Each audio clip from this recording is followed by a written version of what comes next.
Crazy Rocket, now available on PMBet. Vijana tunaelekea Rwanda. We are going Rwanda. Bigi. Jamani Bigi tuko naye Musa Mzenji, rais wa Dar City kama kawaida. Msiwe na wasiwasi, uwekezaji umefanyika.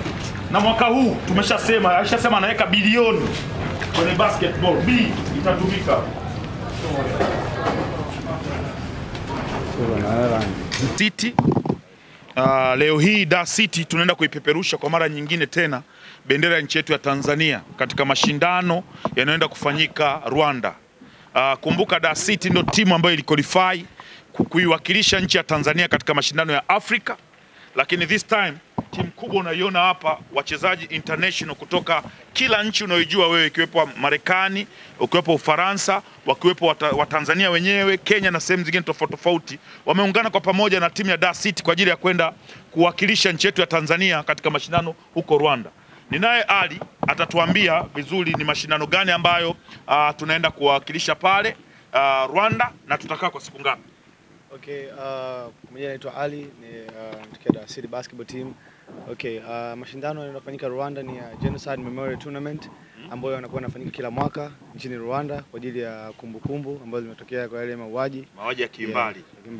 Kwa hiyo tutaenda kukaa kule kwa muda takriban siku 4. Kwa hiyo tutakuwa na mechi 2 kwa makundi, then tutakuja hatua nusu finali, then finali. So ni nchi ngapi na ngapi ambazo zimealikwa pale? Takriban kama 4 hivi.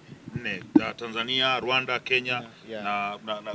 Nadhani tunakubaliana kwamba kupitia mwekezaji Musa Mzenji ambaye ndio rais wa Dar City ameleta wachezaji kutoka kila nchi ambayo mnaijua nyinyi, ambayo inaongoza kwa basketball. Na Musa Mzenji lengo lake kubwa ni kuhakikisha basketball katika nchi yetu ya Tanzania inakuwa katika level ya juu kabisa.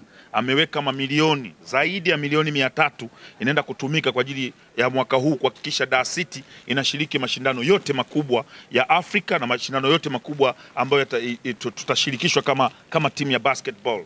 Mimi Baba Levo leo hii naelekea Rwanda nikiwa naongozana na wachezaji maprofessional watupu hapa. Tunategemea neema za Watanzania, dua za Watanzania katika timu ya basketball ambayo inawakilisha nchi yetu ya Tanzania. Mungu ibariki Tanzania, Mungu ibariki Dar City, Mungu mbariki mama yangu Samia Suluhu Hassan, Mungu mbariki rais wa Dar City Musa Mzenji. Kwa kusema hayo machache, kama kuna mtu yote ana swali aulize, sababu tumechelewa ndege. Okay.